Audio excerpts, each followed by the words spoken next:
ایک بادشاہ کی 7 بیٹیاں تھیں۔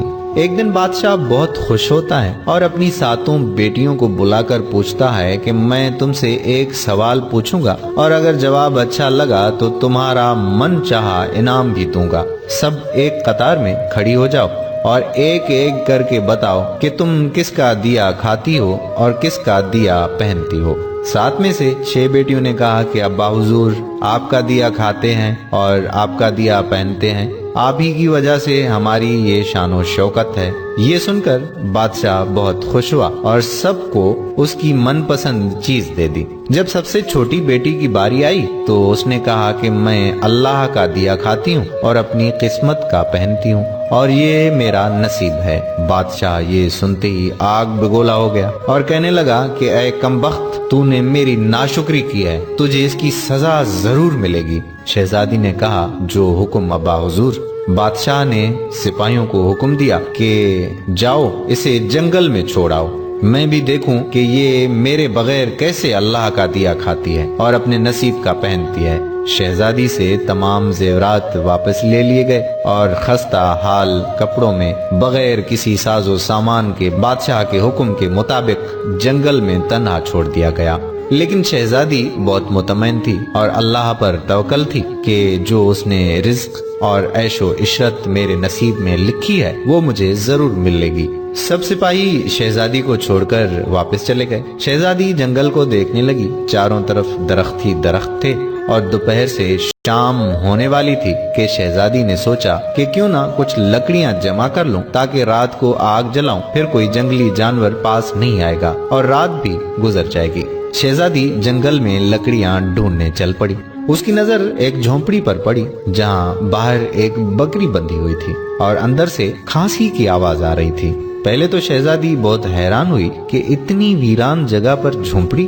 جب وہ جھونپڑی کے اندر داخل ہوئی تو کیا دیکھتی ہے کہ ایک بوڑھا ضعیف ایک چارپائی پر لیٹا ہے اور کھانستے کھانستے پانی پانی پانی پکار رہا ہے۔ شہزادی ادھر ادھر دیکھتی ہے تو کونے میں ایک پانی کا گھڑا پڑا ہوا ہوتا ہے۔ وہ گلاس میں پانی بھر کر بوڑھے ضعیف کو پلاتی ہے اور جھونپڑی کی صاف صفائی کرتی ہے۔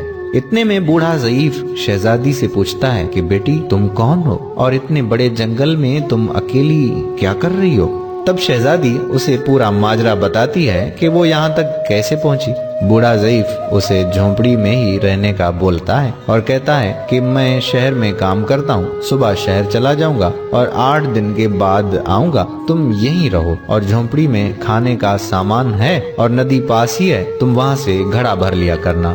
صبح کو بوڑھا ضعیف شہر چلا جاتا ہے اور شہزادی یہاں اکیلی جھونپڑی میں سب صفائی کر کے بکری کا دودھ نکالتی ہے، آدھا اپنے لیے رکھ لیتی ہے اور آدھا باہر ایک کونے میں برتن میں ڈال کر رکھ لیتی ہے کہ رات کو کوئی جانور بھوکا یا پیاسا ہوگا تو پی لے گا، اور خود اندر آ کر سو جاتی ہے۔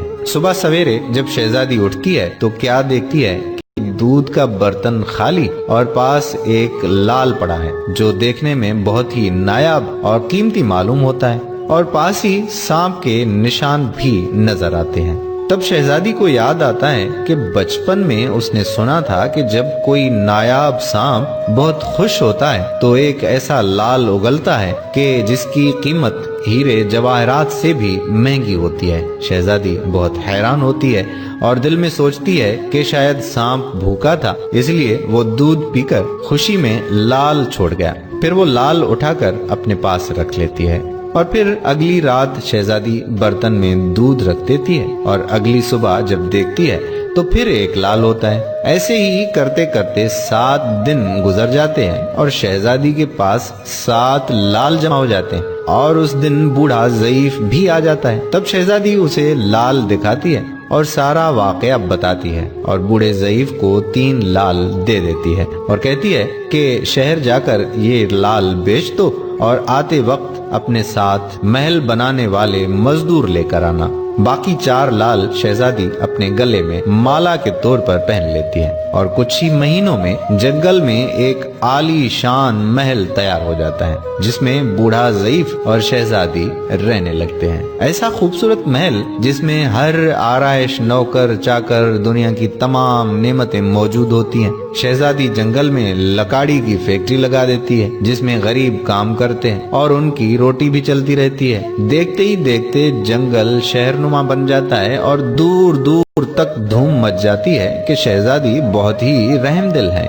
یہ خبر ایسے ہی بادشاہ تک پہنچتی ہے تو بادشاہ کے دل میں اشتیاق ہوتا ہے کہ دیکھوں تو صحیح کون سے ملک کی شہزادی ہے جس کی اتنی تعریف ہے۔ بادشاہ سپاہیوں کے ہاتھ پیغام بھیجتا ہے شہزادی سے ملنے کا۔ یہاں شہزادی کے سپاہی جب شہزادی کو بتاتے ہیں تو شہزادی یہ حکم دیتی ہے کہ بادشاہ سلامت ایک ہی شرط پر ہم سے مل سکتے ہیں کہ وہ اپنی تمام بیٹیوں کے ساتھ آئے۔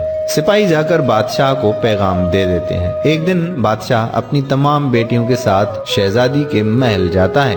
شہزادی ان سب سے چہرے پر نقاب پہن کر ملتی ہے اور ان کے لیے 7 رنگ کے کھانے پیش کرتی ہے اور ہر کھانے کے ساتھ اسی رنگ کا جوڑا زیورات پہن کر آتی ہے۔ محل کی شان و شوکت، خوبصورتی اور شہزادی کا انداز بادشاہ اور باقی تمام شہزادیوں کو بہت حیران اور متاثر کرتا ہے۔ آخر میں بادشاہ شہزادی سے کہہ ہی دیتا ہے کہ تم میری بیٹی کی جگہ پر ہو اور میں بھی تمہارے کہنے پر اپنی تمام بیٹیوں کے ساتھ آیا ہوں، پھر ہم سے یہ پردہ کس لیے؟ بہت اصرار پر شہزادی کہتی ہے کہ ٹھیک ہے، میں تیار ہو کر آتی ہوں۔ سب شہزادیاں آپس میں سرگوشی کرنے لگتی ہیں کہ اتنی تو تیار ہے، اتنے مہنگے زیورات پہنے ہوئے ہیں، اب اور کتنا تیار ہو کر آئے گی؟ اتنے میں کیا دیکھتے ہیں کہ دور سے ایک خستہ حال کپڑوں میں کوئی آ رہا ہے، اور غور کرنے پر بادشاہ کو یاد آتا ہے کہ یہ ابھی تک زندہ ہے۔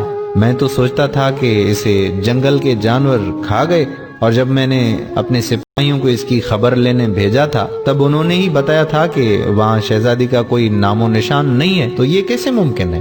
بادشاہ خوشی سے جھوم اٹھتا ہے اور کہتا ہے کہ شہزادی کو بلاؤ، میں تمہیں شہزادی سے آزاد کروا کے لے جاؤں گا، چاہے وہ تمہاری قیمت میں میری ساری بادشاہت مانگ لے۔ یہ سنتے ہی شہزادی بولتی ہے، نہیں ابا حضور، میں ہی وہی شہزادی ہوں۔